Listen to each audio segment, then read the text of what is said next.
के सन्नाटे में रेलवे ट्रैक के बीचों बीच एक बदहवासी लड़की आती हुई ट्रेन की परवाह किए बगैर रेलवे ट्रैक्स के पत्थरों को लगातार खोद रही थी।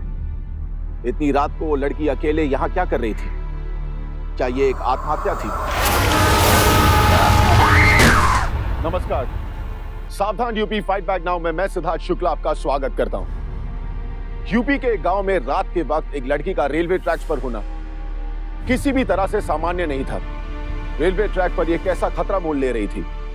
ऐसे बेवक्त ट्रैक पर कुछ ढूंढना ये कोई आम बात नहीं थी, जबकि उस रेलवे ट्रैक के करीब एक बोर्ड पर चेतावनी भी लिखी हुई थी कि सूर्यास्त के बाद यहां से गुजरना खतरा हो सकता है। क्या इस लड़की का मानसिक संतुलन ठीक नहीं था या फिर ये आत्महत्या करने जा रही थी? ये लड़की बेतहाशा कुछ ढूंढ रही थी रेलवे ट्रैक्स के पत्थरों के बीच। उसकी उंगलियों पर कुछ घाव के निशान भी थे। आइए देखते हैं यूपी की ये सनसनीखेज घटना।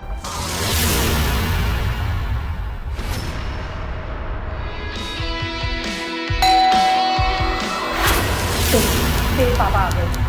जब खोल दरवाजा। हाँ, भी खोलते हैं।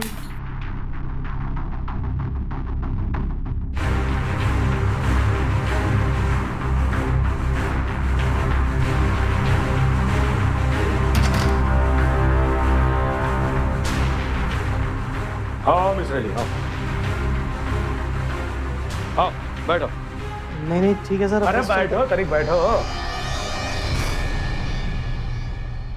कहा है मिश्रा जी, हम तो ठहरे जमींदार, ठेकेदार आदि इत्यादि, और आप जैसे को हमें पालना ही पड़ता है। जैसे खेतों में गाय बैल भैंस वगैरह पालते हैं, वैसे आपको भी पालना पड़ता है। अब कहा है कि वो तो ठहरे जानवर और काम भी आ जाते हैं, पर हाँ आप कोनो काम नहीं आए हमारे। इस बार भी इतनी बड़ी पुलिया का ठेका हमें नहीं मिला। अरे इतना पैसा बहाए, आपके लिए नया गाड़ी खरीद दिए, घर खरीद दिए आपका, फिर वो पुलिया का ठेका हमें कहीं नहीं मिला, बताइए। देखो, हम जो पैसा खर्चा करते हैं ना, वो पैसा वसूलना भी चाहते हैं। पुलिया का ठेका हमें कहीं नहीं मिला, बताइए। जी वो बड़े बाबू जो आए हैं ना, वो बहुत ईमानदार। ससुर के नाती तो हमका बेईमान है? हम बेईमान है क्या? आजा।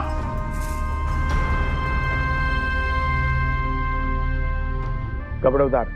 यशो जी आप क्या कह रहे हैं? वे ठोक देंगे यहीं पे। उतार कपड़े अपने।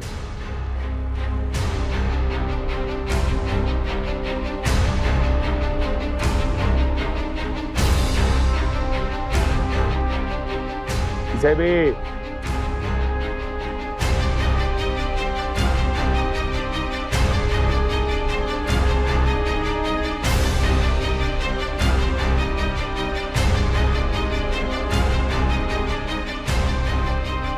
अभी इसी हालत में अपने घर जाओ, तब तुम्हें पता चलेगा कि दशा और दुर्दशा क्या होता है। यशो जी ऐसे कैसे? चली गल।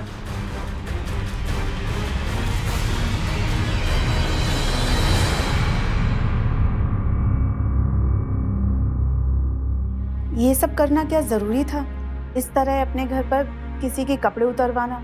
हमारा मतलब है कि हमारे घर में भी जवान बेटी है और तो हमें क्या करना है क्या नहीं करना है ये हमें समझाने की जरूरत नहीं, समझे? हमारे पछड़े में पैर डालने की जरूरत नहीं है। अब लड़की है तो क्या सर पे उठा के घूमेगा? हैं? जाइए अपने काम कीजिए।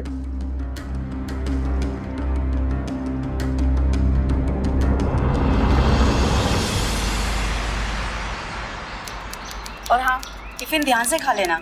हमेशा की तरह अपने दोस्तों को मत खिला देना। और हाँ, ये ठीक है? Thank you mom. चलो बाय मॉम। बाय। विशा, जी पापा। शाम को कुछ मेहमान आ रहे हैं, जल्दी आ जाना। अच्छा, कौन आ रहा है पापा?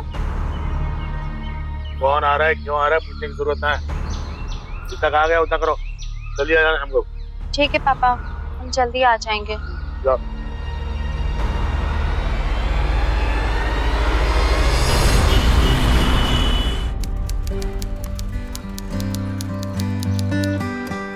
आलो, तुम यहाँ बैठे हो? पता है हम तुम्हें पूरे कॉलेज में ढूंढ रहे थे। और ये क्या है? वही जिसकी जरूरत है मुझे, पार्ट टाइम जॉब देख रहा हूँ। अब कॉलेज की फीस भरनी है, ये तो करना ही होगा ना। कोई जरूरत नहीं है तुम्हें ये सब करने की। अरे यार हम है तो फिर क्या कम है? ये देखो, यो 2 मिनट में हम तुम्हारी प्रॉब्लम को सॉल्व कर सकते हैं। वैसे टेंशन है, ये लो। नहीं, ये नहीं अरे? ले सकता मैं। क्यों नहीं ले सकते? निशा, ये हमारी एक बार की जरूरत नहीं है, हर महीने की जरूरत है। तो क्या हुआ, हम हर महीने तुम्हारी कॉलेज की फीस भर देंगे, पर छोटी सी बात है और खामा इसे बड़ा टेंशन क्रिएट कर रहे हो। देखो, हम नहीं चाहते जिससे हम प्यार करते हैं उसके पढ़ाई में किसी भी तरीके की कोई भी टेंशन नहीं आनी चाहिए। और जॉब के चक्कर में क्यों फंसे हो तुम? खामा तुम्हारी पढ़ाई चौपट हो जाएगी। समझ में कुछ आ रहा है तुम्हें? ये लो, ये पैसे नहीं। रखो और स्माइली बिग सर्व दो। ओके निशा, तुम हमेशा जी जाती हो। हाँ, बस अपने पापा से नहीं। कहाँ हो गई हो? हम कुछ नहीं, छोड़ो। वैसे क्या बात है, आज बड़े हैंडसम दिख रहे हो। कोई चक्कर वक्कर तो नहीं है ना? Thank you. हो रहा है? शिट, क्या हुआ? अरे हम बहुत देर हो गए, पापा ने हमें आज घर बहुत जल्दी बुलाया था। बाद में बात करेंगे। हाँ चलो बाय। सुनो तो सही। नो, बाद में बात सुनो तो करेंगे। सही निशा। पापा तो आज हमको मार ही डालेंगे, पता नहीं क्या बोल के।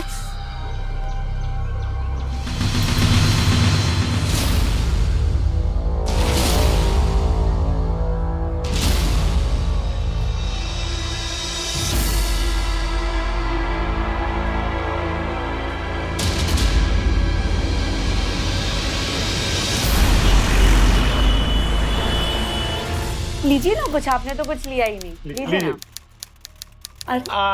ये आ गई हमारी बेटी। ये है निशा, इकलौती है, बड़े नाजों से पाला इसे।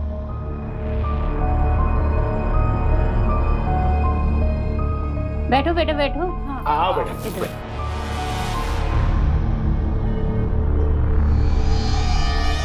ठीक है भाई साहब, फिर मुहूर्त कब निकालें? बस निशा के कॉलेज के एग्जाम खत्म हो जाए, बाद में अच्छा मुहूर्त देख के धूमधाम से शादी करा देते हैं आपके सुपुत्र से। आज ही बात पक्की हो गई, अब बधाई तो लीजिए। बधाई हो, बधाई जी, बधाई हो।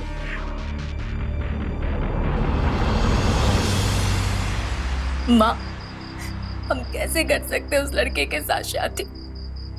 हम तो आगे बढ़ना चाहते, कुछ बनना चाहते। बंद करो ये रोना धोना। मैंने कह दिया ना, पढ़ाई बस इस साल तक। इस साल का एग्जाम खत्म होते ही तुम्हारी शादी करा दी जाएगी। और शादी को लेकर के मुझे कोई नानुकुर पसंद नहीं है, समझे?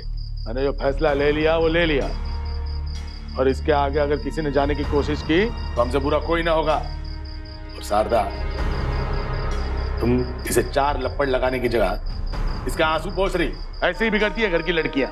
मेरे लिए मेरे घर की इज्जत सबसे बड़ी है, और उससे अगर किसी ने खिलवाड़ करने की कोशिश की ना तो हम काट के रख देंगे, चाहे वो तुम हो या तुम्हारी बेटी, समझे?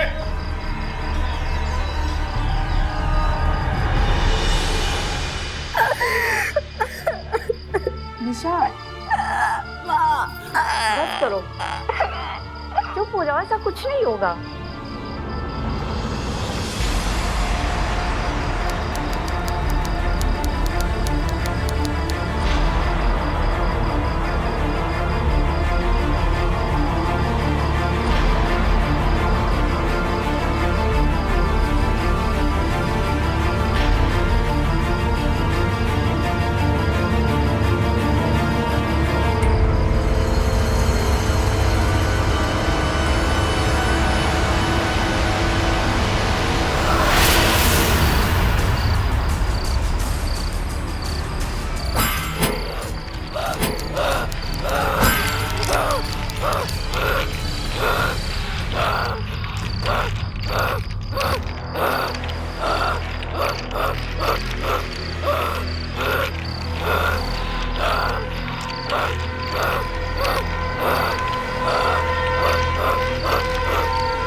मैडम हमने बॉडी को पोस्टमार्टम के लिए भेज दिया है।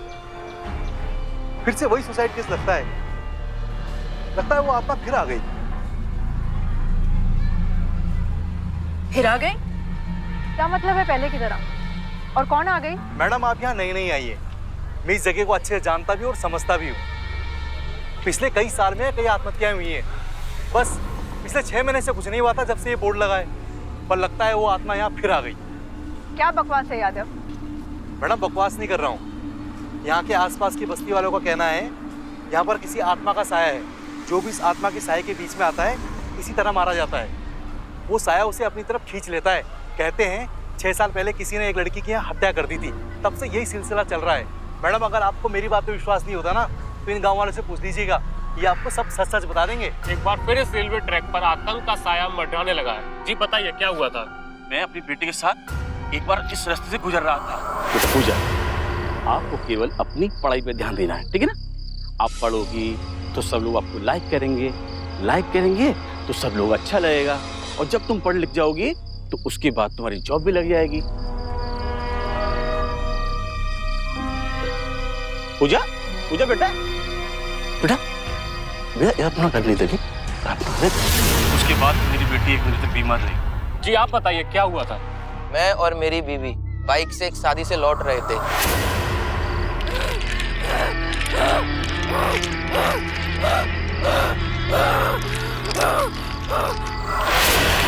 चलो यहाँ से चलो, मुझे बहुत डर लग रहा है। चलो। उस खौफनाक रात को मैं नहीं भूल सकता। शांति रोषधय शांति वनस्पतयः शांति विश्वे देवा शांति। आत्मा का प्रकोप ना रहे, कोई आत्मा यहाँ नहीं रहेगी, सब शांत होगा। शांति। यादव। जी मैडम। ये सब धक्यानुसी बातें हैं, मैं इनमें यकीन नहीं कर। तुम जाओ, जाके गैंगमैन से पता करो, शायद उसको कुछ पता हो या उसने कुछ देखा हो। जी मैडम।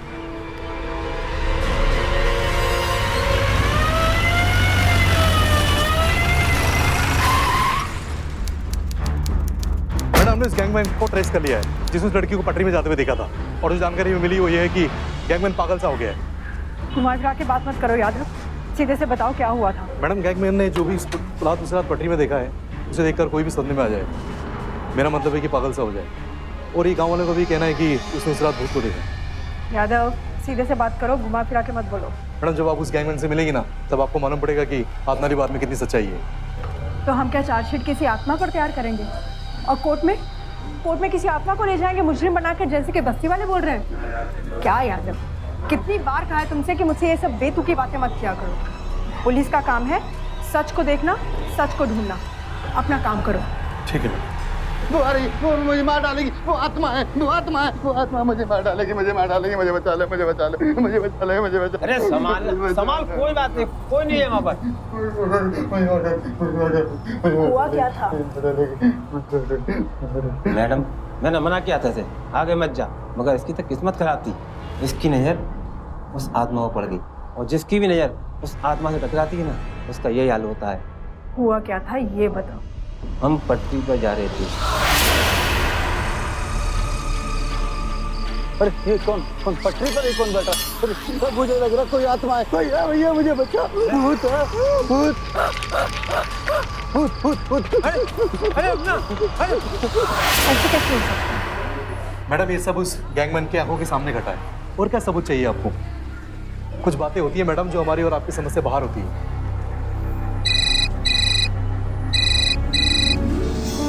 हेलो, उनको वहीं रोके रखो, हम आते हैं। लाश की शिनाख्त हो गई है, उसके घर वाले थाने में बैठे हैं। चलो। ठीक है मैडम। कॉन्ट्रैक्टर तेजेश्वर की बेटी निशा की लाश रेलवे ट्रैक से बरामद हुई थी, और रेलवे का गैंगमैन गहरे सदमे में था, और वो बार बार रेलवे ट्रैक पर किसी आत्मा के होने की बात को दोहरा रहा था। यहाँ के आसपास रहने वाले लोगों का ये मानना था कि इस रेलवे ट्रैक पर किसी आत्मा की वजह से ही यहाँ पर लोग आत्महत्या करते हैं। कारण जो भी हो, पर इस तरह की कई मौत की वजह से सरकार ने यहाँ खतरे की चेतावनी देते हुए एक बोर्ड भी लगा दिया था, ताकि शाम के बाद लोग यहाँ से ना गुजरें। हमारे देश में ऐसे कई हॉन्टेड इलाके हैं जिसका अब तक कोई प्रमाण नहीं दे पाया। ये जगहें ऐसी क्यों हैं, किस लिए, ये रहस्य पाना मुश्किल है। क्या ये लड़की की मौत महज एक घटना थी, या फिर इसके पीछे कोई गहरा राज छुपा था? सवाल यह था कि निशा यहां कैसे पहुंची। अपनी शादी की बात से नाराज क्या निशा ने खुदकुशी की थी?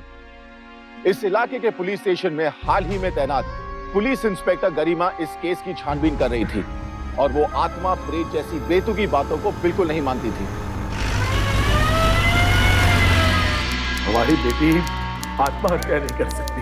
जमींदार तेजेश्वर की बेटी इतनी कमजोर नहीं कि आत्महत्या कर ले। देखिए, वारदात की जगह से हमें जितने भी सबूत मिले हैं उससे तो ये केस आत्महत्या का केस ही लग रहा है। हम हर एंगल से इस केस की छानबीन कर रहे हैं। आप मुझे ये बताइए, क्या निशा किसी बात से डिप्रेशन में थी या उसका कोई अफेयर वगैरह?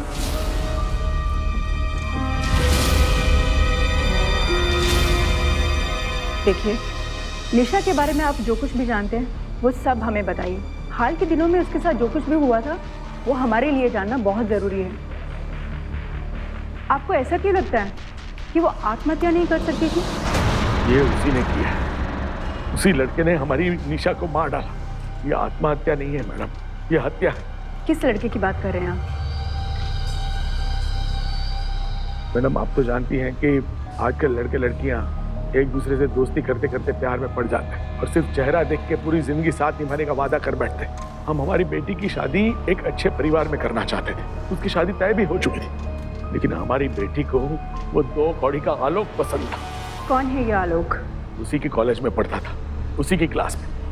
पाई पाई के लिए मोहताज था वो लड़का, और हमें लगता है कि उसी के चक्कर में पैसे और जेवर चुरा के निशा भागी थी घर से। जेवर और पैसे? हाँ। लेकिन वारदात की जगह पर तो ना जेवर मिले और ना पैसे।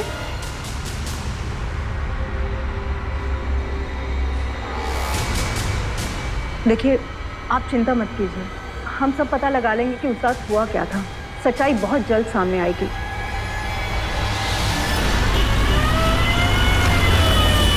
यादव, इस केस में ना भूत प्रेत का कोई लेना देना नहीं है। ये मामला कुछ और ही है।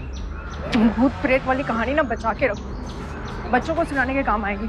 चलो, तेरा नाम आलोक है? हाँ। चलो चल। क्या हुआ? तो चल। अरे मैडम, अरे कहाँ ले जा रहे हैं आप लोग? चल, तुझे रास्ते में बताते हैं। अरे मैडम, हमने क्या किया? छोड़ दो। बस बस, चलो उठ। शर्म नहीं आती तुझे? अमीर लड़की को अपने प्यार के जाल में फंसाता है और फिर उससे बहला फुसला के घर से भगाता है। बोल बोल, यही सच है ना? मैंने तो उससे 1 हफ्ते तक बात भी नहीं की थी। मैं तो उससे कोई कांटेक्ट भी नहीं रखना चाहता था। देख, लड़की के बाप ने ना लड़की को मारने का संदेह तुझ पे जताया और अब तो मुझे भी तुझे पे शक हो रहा है। ये सच है मैडम, हम दोनों एक दूसरे से बहुत प्यार करते थे, पर मैं उससे बहुत दूर जाना चाहता था क्योंकि हमारे रिश्ते को उसके पापा कभी कबूल नहीं करते और मुझे उसके पापा से बहुत डर लगता है। वो इंसान नहीं, हैवान है, हैवान। अब मना मत करना। हाँ, ये लो रखो। अरे नहीं नहीं रखो, नहीं, नहीं। कह रहे ना तुमसे, रखो।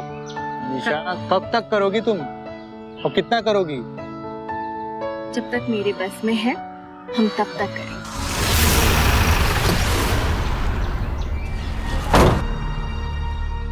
वैसे तुम ज्यादा टेंशन मत लो, शादी के बाद हम तुमसे सब सूद समेत वसूलेंगे।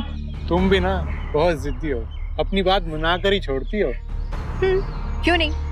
आखिर बेटी किसके है? तो ये पढ़ाई चल रही है तुम्हारी कॉलेज में?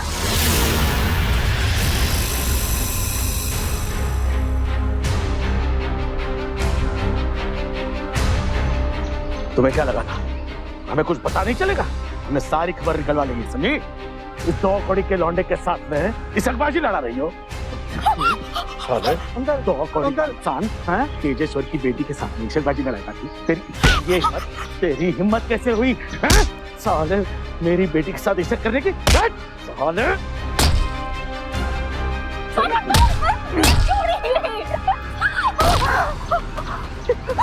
तेरी सारी फसाद की जड़ तू है। इससे पहले तुम तेरी जान मेरे समझे? दोबारा मेरी बेटी को देखने की कोशिश करी, आंखें नोच लेंगे। जा, हल।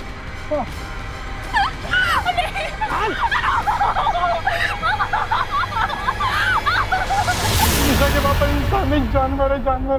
पागल है वो। सब लोग डरते थे उनसे। निशा भी तर कांपती थी। मैं जानता था मेरे और निशा के बीच कभी कोई रिश्ता नहीं हो सकता उसके पापा के होते हुए। और इसीलिए मैंने उनसे दूरी बनाई और उस दिन के बाद मैं कभी नहीं मिला। और कल तो मैं पूरी रात गैरेज में पार्ट टाइम ड्यूटी पे था। आप चाहे तो मैडम पूछ सकते हैं, यही सच है। वो ना हो निशा ने अपने पापा की ज्यादतियों से तंग आकर ही घर से भागी होगी और शायद निशा के पापा ने। यादव, पता करो इस लड़के की कहानी में कितनी सच्चाई है। जी मैडम। मैडम लड़का सच बोल रहा है। गैरेज मालिक और वहां के वर्कर के मुताबिक आलोक कल शाम से लेकर रात तक गैरेज में ही था। मेरी बात मानिए मैडम, ये काम किसी इंसान का नहीं है। तुम चलो मेरे साथ।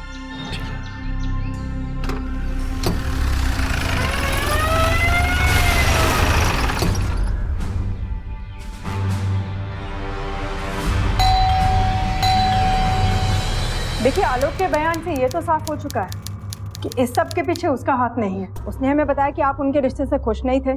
सरेआम आपने आलोक को मारा पीटा और अपनी बेटी को जान से मारने की धमकी दी। बहुत लोगों ने देखा था ये। तो कहना क्या चाहती है कि हमने हमारी बेटी को मारा है, हैं? अरे एक बाप अपनी बेटी को मार सकता है भला? आन बान शान के चलते आए दिन हमारे देश में ऑनर किलिंग होती रहती है। कहीं आपने ही तो पागल हो गई होगे तुम, हैं? अरे हम हमारी बेटी को मार सकते हैं क्या? अरे कैसी भी थी, बेटी थी हमारी। मैं कहना तो नहीं चाहती पर कहना पड़ रहा है। मेरी बेटी की जान गई है। उस दिन तो आप उसे मार ही देते ना। कर तू वरना। तेजेश्वर जी, बोलने दीजिए उन्हें। देखिए, आप डरिए मत, हम आपके साथ हैं। बोलिए। उस दिन कॉलेज के उस लड़के आलोक के साथ निशा को देखा था इन्होंने। घर से बाहर कदम रखने की कोशिश की ना तो जान ले लेगी तेरी। एक हफ्ते में तेरी शादी और विदाई। हमें नहीं करनी किसी और के साथ शादी। हम तुम्हें पूछ नहीं रहे हैं, बता रहे हैं।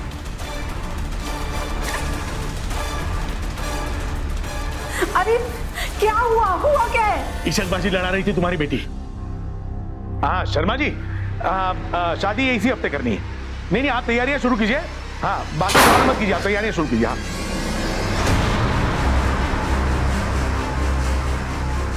निशा दरवाजा खोलो। निशा बेटा दरवाजा खोलो, हम समझाएंगे तुम्हारे पापा को। निशा, अरे चलिए देखिए ना कहीं वो कुछ करना बैठे। दरवाजा नहीं खोल रही है। निशा दरवाजा खोलो।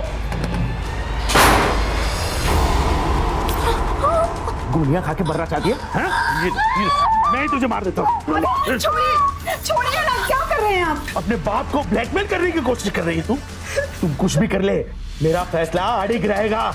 मेरी इज्जत को मिट्टी में मिलाने से अच्छा है मैं तुझे अपने हाथों से मार डालूं। निशा। तेजेश्वर जी, आपको हमारे साथ थाने चलना होगा। इस बेवकूफ औरत की बातों पर विश्वास करके आप हमें थाने ले जाएंगी? नहीं आते हम थाने। जाइए पहले हमारे खिलाफ सबूत ले आइए, हमारे खिलाफ गवाह ले आइए, कोई अरेस्ट वारंट ले आइए, हमारी वकीलों की फौज से निपटिए, फिर आएंगे हम थाने। जाइए। बहुत जल्द मैं वापस आऊंगी, तब मेरे पास सबूत भी होंगे और वारंट भी। तब लगा लेना अपना सारा का सारा जोर।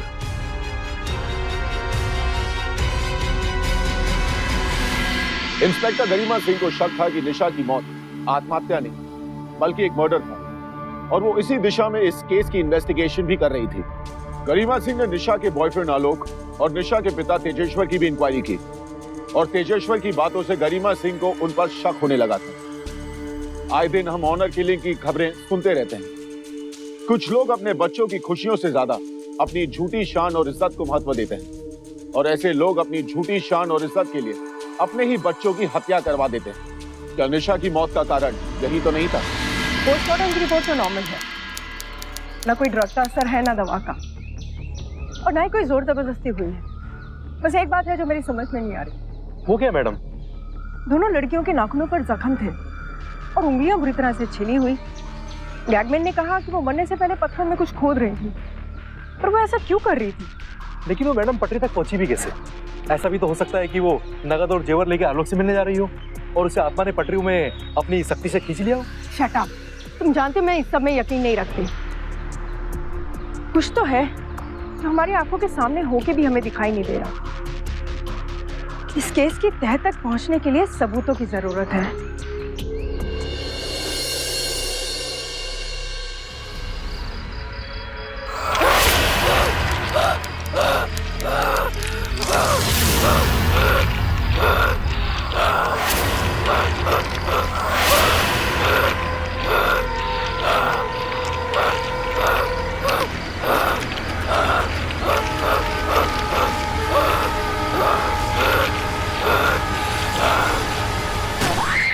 अभी पुलिस इस केस की गुत्थियों को सुलझाने में लगी ही थी कि अचानक ऐसी ही एक और घटना सामने आई।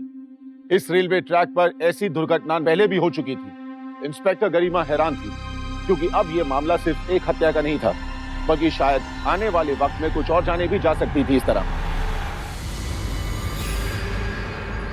मैडम, ये भी एक आत्महत्या का केस है, वैसे ही जैसे निशा के साथ हुआ था। देखिए चारों तरफ ना तो कोई सबूत है ना और कोई बात, सीधा सा केस है मैडम। ये सब उस ऊपरी हवा का चक्कर है। आज फिर उसी प्यासी आत्मा ने एक और मासूम को अपना शिकार बनाया है और न जाने कब प्यास बुझेगी उस आत्मा की।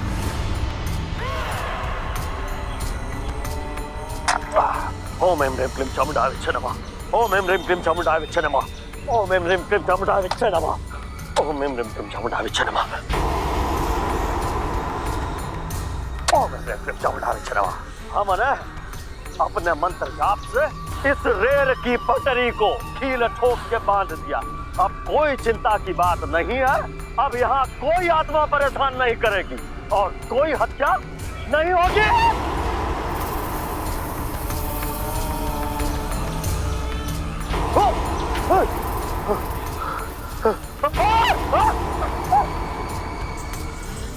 जयकार है भैया। यहाँ कोई साथ है भैया, मर गया भैया। यादव, पता करो कि ये मरने वाली लड़की कौन थी। जी मैडम। चलिए आप पीछे होइए, हटिए। मैडम जी, दूसरी लड़की का नाम मीना था। कल रात वो अपने किसी रिलेटिव के वहां से आ रही थी गाड़ी में, अकेली थी वो। रास्ते में उसकी कार खराब हो गई। उसने अपने दोस्तों को फोन करके अपनी मदद के लिए बुलाया। उसके दोस्त आए वहां, लेकिन वो उन्हें वहां नहीं मिली। देखो यादव, मीना की गाड़ी खराब हुई यहाँ इस रोड पर, तो वो पैदल गई इस सड़क से होते हुए, लेकिन उसकी लाश मिली यहाँ पटरियों पर। उसी तरीके से निशा निकली आलो के घर जाने के लिए सड़क से, और उसकी भी लाश वहीं मिलती है पटरियों पर, उसी जगह पर जहाँ मिली थी मीना की लाश। पटरी और ये सड़क आसपास है। मैडम जी डोंट माइंड, मुझे लगता है हम ना अंधेरे में हाथ पांव मार रहे हैं। इतने सारे लोग गलत थोड़ी बोल सकते हैं। वो आत्मा ही है मैडम, जो लड़कियों को मजबूर करती है पटरियों तक आने के लिए, और जब ट्रेन आती है तो उन्हें वहां से निकलने नहीं देती। यादव, कभी कभी ना अपनी बुद्धि का भी इस्तेमाल कर लिया करो। ऐसी कौन सी आत्मा है जिसे लड़कियों के ज्वेलरी और पैसों में इंटरेस्ट होने लगा? दोनों ही लड़कियों की ज्वेलरी और पैसे गायब थे। ऐसा भी हो सकता है मैडम, लड़कियों की मौत के बाद किसी ने नकदी और जेवर चुरा लिए हो। और दोनों ही लड़कियों की उंगलियों और नाखून के हिस्से पे जो निशान है उसका क्या? दोनों की पोस्टमार्टम रिपोर्ट नॉर्मल है, लेकिन उंगलियां और नाखून छिले हुए थे।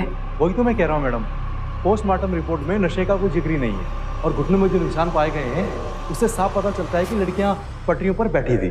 और यही बात गैंगमैन ने भी कही थी कि उसने लड़की को पटरी पर घुटने के बल बैठे हुए देखा था। वो वहाँ कुछ खोद रही थी। मैडम, अगर उन्हें आत्महत्या करनी होती तो ऐसा क्यों करती? अगर उन्हें सुसाइड करना होता वो पटरी पर लेटी रहती या खड़ी रहती? मैडम, मुझे ये सब इतना अजीबोगरीब लग रहा है। ये किसी शैतानी ताकत और ऊपरी हवा के बिना मुमकिन ही नहीं है। यादव, अंधविश्वास ही कई संगीन अपराधों की जड़ है। इस दुनिया में इंसान ही शैतान बन के अंजाम देता है ऐसे अपराधों को। खैर, ये सब छोड़ो। यादव, तुम अभी के अभी जाओ, रेलवे ट्रैक के आसपास गश्त लगाओ और वहां पर सुरक्षा बढ़ाओ। ये जो कोई भी है उसको जल्द से जल्द पकड़ना बहुत जरूरी है। जी मैडम।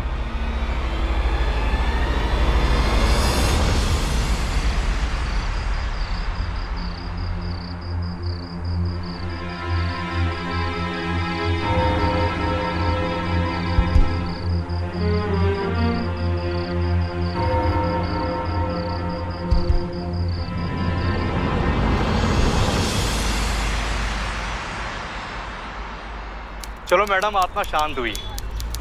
कोई हादसा नहीं हुआ है पिछले दिनों में, मुक्ति मिल गई होगी उससे। नहीं तो निशा और मीना के बाद कोई हादसा जरूर होता। अच्छा हो गया मैडम, शांति मिल गई। कमाल है, आजकल भूत प्रेत भी पुलिस वालों से डरने लगे। मीना और निशा दोनों लड़कियां एक दूसरे को जानती तक नहीं थी, और इस तरह से पटरियों के बीच में घुटनों के बल बैठकर पत्थरों में कुछ ढूंढते हुए ट्रेन का इंतजार करें आत्महत्या करने के लिए। क्यों? क्योंकि मैडम, वो बात हमारी और आपकी समझ से बाहर है। अरे कई लोगों ने उस आत्मा को अपनी आंखों से देखा है।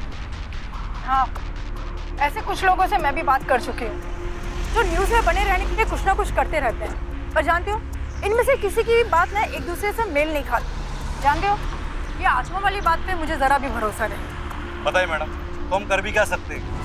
एक रास्ता है सच्चाई की तह तक पहुंचने का। पुलिस ने इस रेलवे ट्रैक पर अपनी कड़ी नजर रखनी शुरू कर दी थी और अब वहां पर सिक्योरिटी बढ़ाने की वजह से ये हादसे बंद हो गए थे। इंस्पेक्टर गरिमा को इस बात का शक होने लगा था कि हो ना हो कोई ना कोई तो है जो इस मौत का कारण है। इंस्पेक्टर गरिमा अब इस केस को सावधानी से सुलझाने की कोशिश कर रही थी क्योंकि अब ये घटनाएं सामान्य नहीं थी। मैडम अब भी सोच लीजिए, इसमें बड़ा खतरा है। यादव, हमारे पास यही एक रास्ता है, तुम सब लोग यहीं रुको। हाँ मैडम ये ले लीजिए। यादव, तुम जानते हो ना मैं इस सब में विश्वास नहीं करती।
जिस तरह तुम मुझे यहाँ देख के हैरान हो ना, वैसे मैं भी तुम्हें यहाँ देख के हैरान हूँ।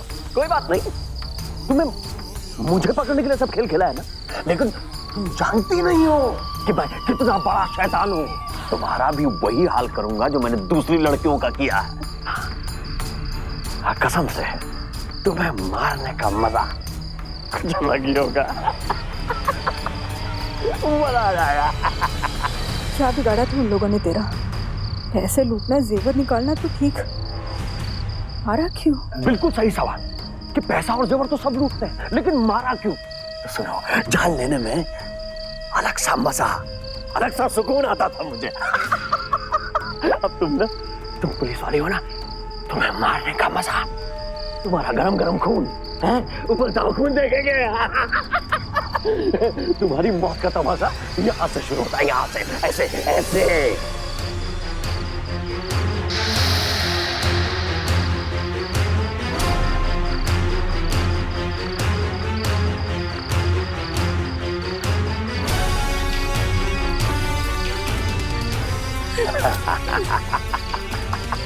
तो ये तरीका था तुम्हारा?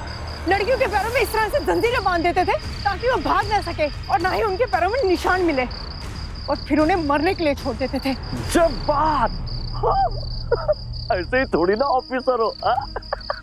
लेकिन ऐसा नहीं है कि हम बेबस और मजबूर लड़कियों को ऐसे छोड़ देते थे, बल्कि हम उन्हें उम्मीद भी देते थे कि इस बंधन को खोलने के लिए एक चाबी है जो इन रेल की पटरियों के बीच में इन पत्थरों में कहीं है।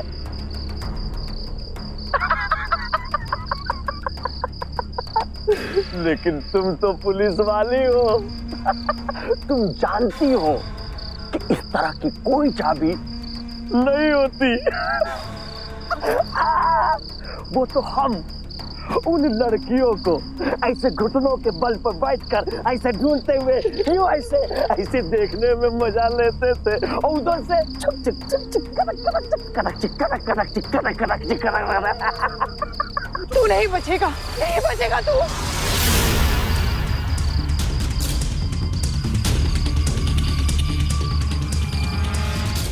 हेलो कंट्रोल रूम, हाँ मैं सब इंस्पेक्टर यादव बोल रहा हूँ। मैडम की लोकेशन का पता लगाओ। देखो, हम यहीं बैठकर तुम्हारी मौत का तमाशा देखेंगे। बचा सको तो बचा लो अपने आप को। तुमको ऐसा गाड़ी से कटते हुए देखेंगे, बहुत मजा आएगा। फिर सुबह आके हम तुम्हारी आत्मा की शांति के लिए प्रार्थना करेंगे भाई। वो देखो, वो ट्रेन की आवाज आ रही है। छुड़ाओ, अरे क्या कर रही हो? छुड़ाओ, छुड़ाओ। नहीं बचेगा तू, नहीं बचेगा। छुड़ाओ, छुड़ाओ, छुड़ाओ और छुड़ाओ। ट्रेन आने वाली है।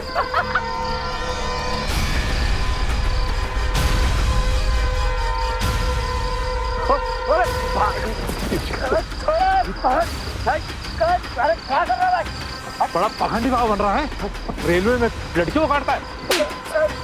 हमको तो पकड़ लिया आप लोगों ने, लेकिन वो आपकी मैडम, अरे वो ट्रेन आ रही है।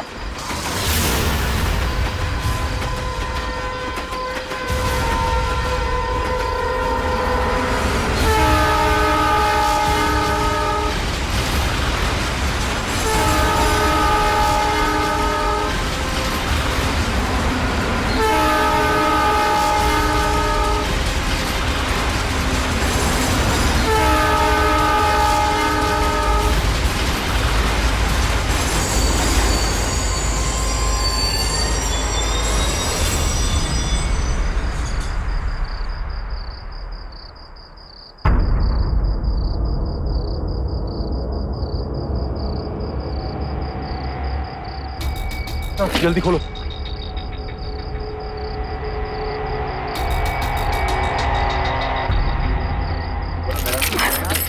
चलिए मैडम, आप ठीक तो है ना? हाँ। आइए, चलिए आइए।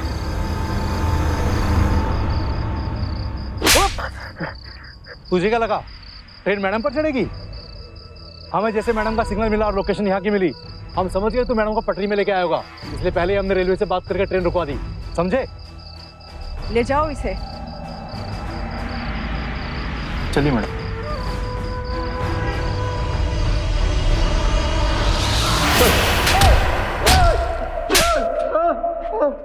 मैंने कहा था ना यादव कि बुरी आत्मा जैसी कोई चीज नहीं होती। ये है वो तुम्हारी बुरी आत्मा जो मासूम लड़कियों की जान लेता था, पैसे और अपने शौक के लिए। पटरियों के पास वाली सड़क है ना, वहां पर घात लगाए रहता था और जैसे कोई अमीर लड़की आती थी उसे दबोच लेता था और फिर मरने के लिए बांध देता था पटरियों पर, और फिर अफवाह फैला देता था कि ये सब एक आत्मा का किया धरा है। बता बता अपने सारे गुनाह। मैंने उसको पकड़ा,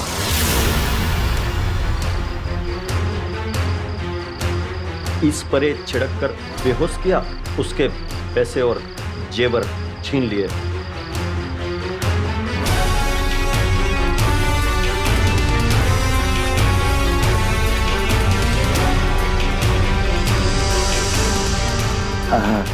नगद नारायण।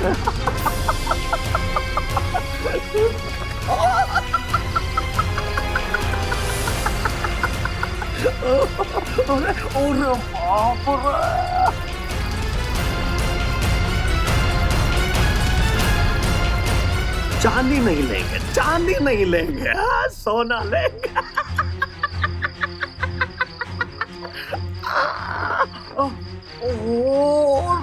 बाप रे जब्बार, ओहो भगवान, इतना सोना नहीं देखे। माला माल हो जाएंगे बिटिया।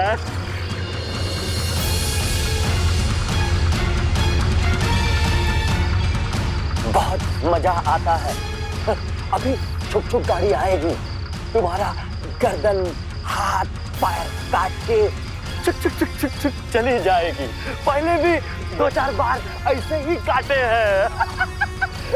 सुनो, तुम्हारे पास एक अवसर है। ये जो ताला लगा है ना, इसका चाबी यहाँ इन पत्थरन में मौजूद है। देखो, बच सकती हो तो बच जाओ। ढूंढ लो चाबी। देखो, ढूंढो।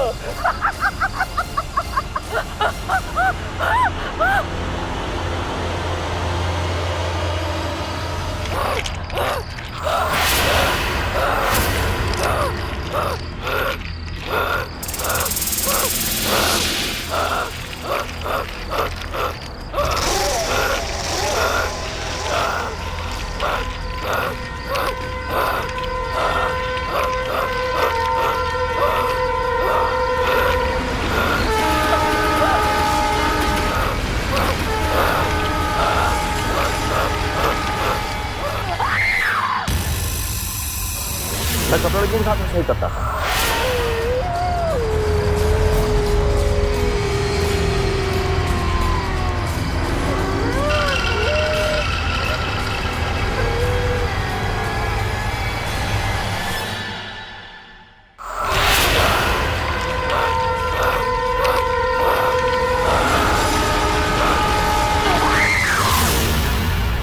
वो आती हुई रेल को देख के उनकी वो चाबी ढूंढने की बेचैनी और फिर वो ट्रेन से उनका कटना, उनके शरीर का लाल लाल खून, मुझे सब देख के अच्छा लगता था। मैं क्या करूं?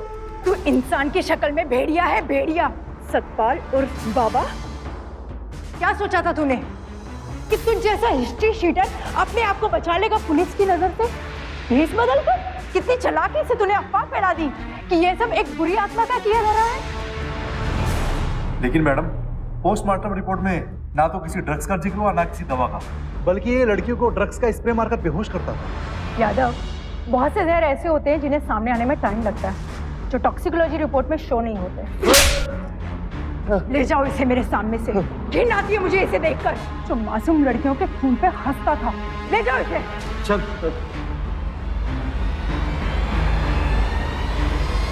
इंस्पेक्टर गरिमा की सूझबूझ और साहस की बदौलत एक विकृत मानसिकता वाला क्रिमिनल सतपाल और फकीर बाबा का पर्दाफाश हो सका। सतपाल एक सीरियल किलर था और मानसिक तौर पर विकृत था।